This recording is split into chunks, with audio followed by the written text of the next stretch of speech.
Welcome to Military Spouse World 1-to-1, a weekday podcast featuring a military family shaker and mover, helping you navigate this amazing chapter in life. Here's your host, Dave Etter.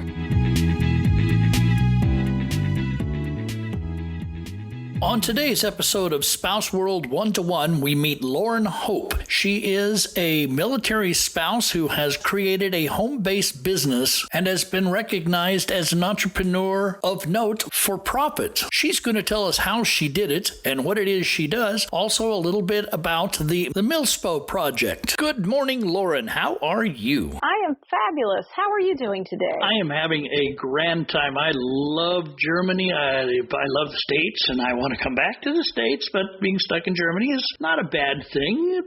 Not a bad thing at all. Nope. I want to talk to you about some of the stuff. I'm glad you reached out, by the way. Thank you for scheduling this interview. I've been wanting to talk to you since we met at MilSpo last May. Tell me what it is that makes you an amazing military spouse. So I make jewelry in the very simple sense. I realized there was a wide open gap because there's not much jewelry out there to represent the military, nor do it well. So I used my passion for all things vintage and old and started collecting vintage military insignia and creating jewelry from it. Now, where do you get vintage military insignia? A bit of a nerd here. I am a member of the Ohio Valley Military Society, so I go to military expositions. I meet with licensed antique dealers as well as with the military families themselves. So you can get things that are hand-me-downs from a military member from way back when and then turn it into a beautiful piece of jewelry. Is that accurate? Absolutely. Those are usually my favorite situations where a family will reach out to me and either they have no heirs or the family's no longer interested in the jewelry. They realize its value sentimentally, or not jewelry, but the insignia rather. And they would like to keep it in the family, if you will. So I sell predominantly to military families. It's a lovely situation. What range of jewelry are you making? I originally started with brooches. I've now expanded to necklaces, bracelets, earrings, as well as accessories for men. I have cufflinks, tie tacks, lapel pins, a couple hair clips as well. So I'm getting there. Hair clips for guys? Oh, hair clips for the gals. That's the newest one. Oh. But, with this man bun trend, perhaps it could be a guy thing. Oh, my God. No, man buns. I know. Those things are... Where did anybody come up with that idea? I have no idea. I just want to walk up to some guy that's got a man bun and go, it's a button. Beep, beep. It's clearly not military. I will say that. Out of all of these military pieces of jewelry you have made, what's the most interesting one you've done? No, the one that got away. There was a locket. One of the military shows I go to is the largest in North America. I've realized that some of the collectors there are after very high-end items. I'm generally not. I'm there for their junk because it's the broken insignia, the pieces that are no longer of value to them. So when I was going around and asking the different vendors, I would always say, do you have any jewelry? Do you have any broken pieces? And a particular gentleman said, well, I've got this pin, but it's so broken, I don't think it'd be of interest to you. And frankly, those are my favorite kinds because there's so much I can do with them when others don't see the value. And he pulls out this locket that it's been stored in someone's garage for decades. It looks like it's been scraped on the concrete, just tarnished as ever. Oh, my. I was very excited. When I got it home, I start scrubbing and peeling away the layers of dirt. I was able to buff it up. This locket on the back of it had an inscription that said, "To my sweetheart, February 14, 1944. And you could not read that without the dirt. So this is a World War II locket. There was actually still a photo inside. The photo I couldn't salvage, but the sentiment on the back was definitely appreciated. And so somebody was able to snap that up, and you wished it hadn't. I wished I hadn't. I get so attached to these. There's sweet love notes in the original boxes on some pieces, and just knowing where they came from, I wish I didn't have to sell them, but I do know that if I sell them, I can then go out and collect more. It's a lovely cycle that works. I imagine it takes a bit of time to make these into a piece of jewelry. It does, and it's finding the right brooch, whether it's a vintage piece from an estate sale or just a fun new piece where each insignia fits perfectly. Now, have you ever sat back and thought maybe with some of these more interesting pieces to go ahead and find the backstory behind them and maybe make a little booklet for it that you can hand out? I mean, Thai stuffed animals, the little beanie babies, they have little stories to each one of them. Well, now I do make cards that go with each of my button pieces. So I do make button jewelry. I collect buttons. I had a pair of earrings all the way back from the Civil War, a New York regiment. So I will create little cards that go with each button to explain the era that it is from based on the hallmark or the signature that's on the back of the button. Wow. Sometimes I do know the story, but oftentimes I don't for the buttons. Do you get a chance to try and research them, or is it pressed for time and not able to? Actually, I really do enjoy researching.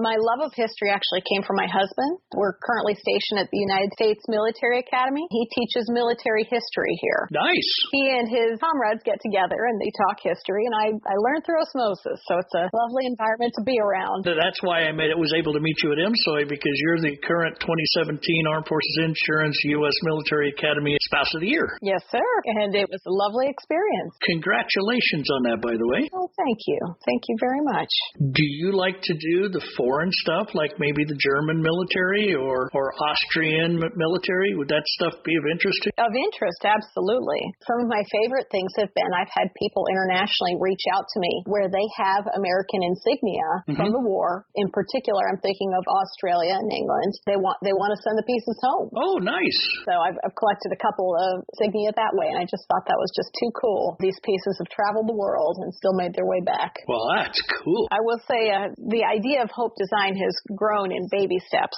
and whereas it started at a kitchen table at night while my children slept to this developed brand, I do now travel extensively to collect, and I really do enjoy it. So yes, it's absolutely of interest, and I'll say one day I'll conquer the world, but in the meantime, I'm keeping it local and moving with the military. So. Will you do this with old insignia from past elections, like maybe some old election buttons or something? You know, those usually come along in the collection. Sometimes I'll buy lots at an estate sale. So I do have them, and I'll be happy to make what people would like to have, if that makes sense. It does. Actually, custom commissions are something that I do quite frequently, and whether it's fire or police buttons or Gold Star, you name it, I don't do just military. I was thinking American Legion and VFW, the Veterans of Foreign Wars, their conventions. If you had American Legion stuff going back to, the inception of the American Legion, which was 1919, the Ladies Auxiliary was shortly after that. There's tons of old Legion stuff that just needs to be remounted into something nice. That would be a venue to try and sell at, I would imagine, if somebody was willing to try and do that. Well, maybe somebody would be interested in doing that for you. Do you let people be resellers for you? So I do consign as well as wholesale. And so I am in multiple gift shops at this point in time, and I'm working. I call it the deck shuffle. Every couple of years, everybody moves again in the military, and you shuffle to a new location, so your network expands. I would very much love to do, whether it be direct sales or something like that. It's a challenge to try to keep it unique and one of a kind while doing that. It's kicking around in my head. When I have it right, we'll do it. If somebody wanted to take a look at what you've got going now, where would they go? Hope Design LTD.com. Hope Design Limited is my brand. I have my website there where you can shop that website. I do list all of my one-of-a-kind things there. I also have an Etsy store, also called Hope Design Limited. And you could certainly shop either of those places. If you're a fan of Facebook, I'm on there as well, and that's where I try to keep things updated day to day. What do you see in the upcoming future? I mean, the reason why I was really happy to see this is because we featured you at the Town Hall for Military Spouse of the Year. You were the entrepreneur for-profit on the panel. I thought that was just extremely impressive that you have made enough of an impression that you were asked to be on the panel. So you coming on here, I was wondering if somebody had an idea like this, could they contact you and find out what pitfalls to avoid? Absolutely. I'm actually the local chapter leader for the MilSpo Project, which is very much a mentorship group. We have chapters, I believe, at least 40 or 45 duty stations so far across all branches of the military. Nice. If you'd love to reach out, I'd love to have you. Absolutely. How would they contact you through MilSpo? Well, yes, the group is called the MilSpo Project, and if you're interested in a local chapter or starting your own if you don't have one, they do also have an online chapter as well for those that don't have a physical location nearby. You could go to themilspoproject.org. I'm writing that down. If you'd like to reach out to me directly, Hope Design LTD.com. Just go to the contact and there you are. You've got it. Perfect. Absolutely. That's the best way to do it. Well, we'll have people do that. How long did it take you to get where you are now? Oh, let's see. Going on 4 years right now. That's all? If I may, one of the best quotes I've ever heard, if you're familiar with the brand Aveda, the hair products, he was quoted as saying, overnight success only takes 15 years. Oh, how true. I understand that one completely. I mean, I've been a broadcaster for, yikes, a bajillion years, and just now recently, I started doing podcasts. I'm about to break free into the being highly recognized. Oh, you're recognized in my book. Thank you so much for reaching out. Well, thank you for coming on. I really am glad that you did. Is there any parting comments you would like to give anybody? Any additional hope? Oh, additional hope. If there is a passion, you will find a way. Nice. Thank you, Lauren. I appreciate you coming on the show, and you have a wonderful rest of the day. Thank you. You too, Dave. All righty. Bye-bye. Care. Bye-bye. Do you like Spouse World 1-to-1? Want to support the efforts to bring interesting and inspiring military spouses into the spotlight? Then go to patreon.com/spouseworld and become a patron. It's a great way to spread the love. Military Spouse World 1-to-1 is a BDE Productions podcast. The views and opinions of the host or any of the guests are not that of BDE Productions or sponsors. Be sure to like this episode and subscribe to Spouse World 1-to-1.